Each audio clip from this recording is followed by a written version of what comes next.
Hello friends. Class 12 integral calculus chapter 7, इसमें हम exercise 7.3 के प्रॉब्लम्स को सॉल्व कर रहे हैं, जहां ट्रिगोनोमेट्रिक आइडेंटिटीज का प्रयोग करके दिए गए ट्रिगोनोमेट्रिक फंक्शंस को हम इंटीग्रल फॉर्मूला के फॉर्मेट में कन्वर्ट कर रहे हैं और उसका इंडेफिनिट इंटीग्रल निकाल रहे हैं। तो चलिए आगे आज प्रॉब्लम संख्या 9 को हल करते हैं, सॉल्व करते हैं। ओके, ये रहा प्रश्न 9।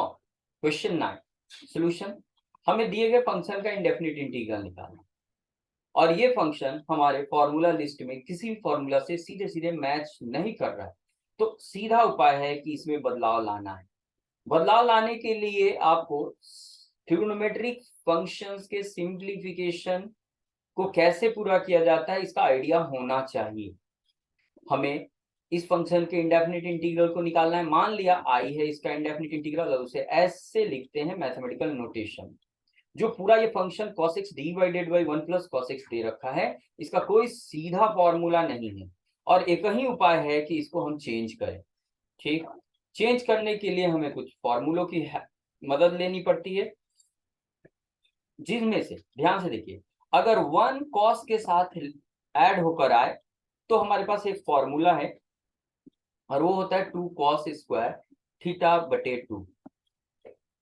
cos थीटा अगर अकेले हो तब भी फॉर्मूला होता है, लेकिन चूंकि यहाँ फंक्शन cos x को 1 प्लस cos x से डिवाइड कर रहे हैं, याद रखें इंडेफिनिट इंटीग्रल में डिवीजन से जुड़ा हुआ कोई फॉर्मूला नहीं है। जैसे जब किसी फंक्शन को डिफरेंशिएट करते हैं तो अगर वो फंक्शन कोसेंट रूप में है, यानी एक फंक्शन को दूसरे से डिवाइड किया जा रहा है, तो उसका डिफरेंशिएट करने का एक रूल है। लेकिन इंडेफिनिट इंटीग्रल में सम के लिए रूल है, डिफरेंस के लिए रूल है और आगे प्रोडक्ट के लिए रूल पढ़ेंगे। कोसेंट का कोई रूल नहीं होता है। तो जब कभी भी कोई प्रॉब्लम ऐसा हो जहां फंक्शन कोसेंट फॉर्मेट हो, numerator by denominator P by Q format में हो, तो सबसे पहला काम होता है उसको बदलना। बदलने के लिए आपका आइडिया, आपकी मेहनत, आपका कंसेप्ट काम करता है। एक बड़ा ही जबरदस्त आइडिया है यहाँ जो बदलना है। क्या है, कहता है कि अगर वेरिएबल ऊपर नीचे एक जैसा हो, खाली कांस्टेंट से चीजें डिफर करे। ध्यान से सुन ले जो कह रहे, अगर न्यूमरेटर डिनोमिनेटर में सेम वेरिएबल हो लेकिन कांस्टेंट अलग अलग हो, जोड़ा घटाया गुना किया गया कांस्टेंट, तो जैसा नीचे है वैसा ऊपर बना देते हैं। क्या करें हम, ध्यान से समझ लें कि अगर if numerator and denominator have same variable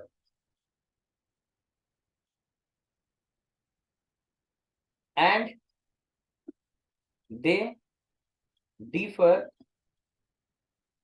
only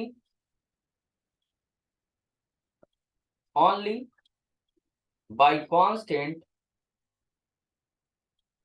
then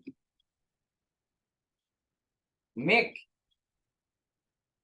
the numerator same as that of denominator।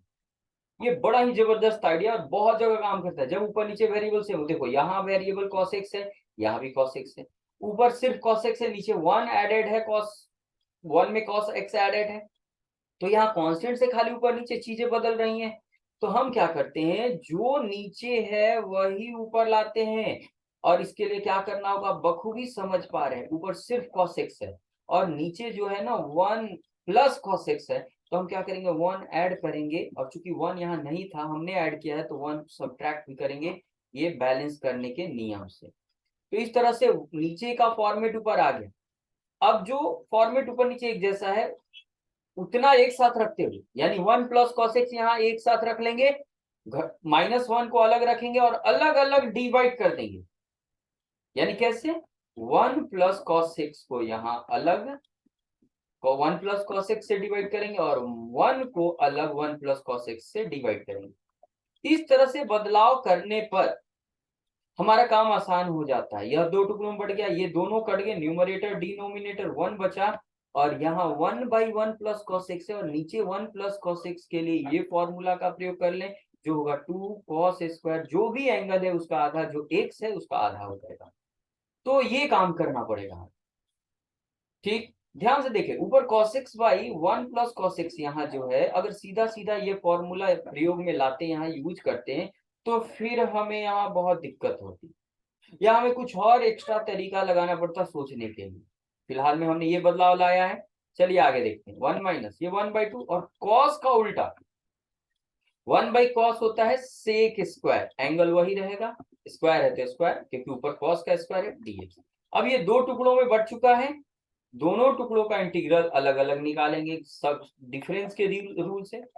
यहाँ कांस्टेंट 1/2 है, जिसका फॉर्मूला में कोई यूज नहीं, उसे बाहर रखते हुए सेक स्क्वायर x/2 का इंडेफिनिट इंटीग्रल केवल निकालेंगे। हो गया। 1 कांस्टेंट है, और जब भी किसी कांस्टेंट का इंडेफिनिट इंटीग्रल निकालना हो तो ए वेरिएबल जो यहाँ है उससे गुना, यानी 1 into x, x 1/2 sec square का होता है tan थीटा, वही एंगल। और अगर एंगल में किसी नंबर से मल्टीप्लाइड हो, जैसे x/2 यानी 1/2 से मल्टीप्लाइड है, तो उससे डिवाइड भी करेंगे, प्लस ये ऊपर 1/2 नीचे का 1/2, ये दोनों कट गए और बचा x minus x angle x/2 plus c, और ये रहा इसका सोल्यूशन। यहाँ फॉर्मूला क्या क्या यूज हुआ कि सेक स्क्वायर x का इंटीग्रल tan x होता है, और x के साथ अगर कुछ मल्टीप्लाइड है तो डिवाइड करेंगे। ठीक, इस तरह से हम प्रॉब्लम को सॉल्व कर पाते हैं। ध्यान से सॉल्यूशन को समझिए, और वही कोई प्रॉब्लम है तो कमेंट बॉक्स में कमेंट कीजिए। Thank you.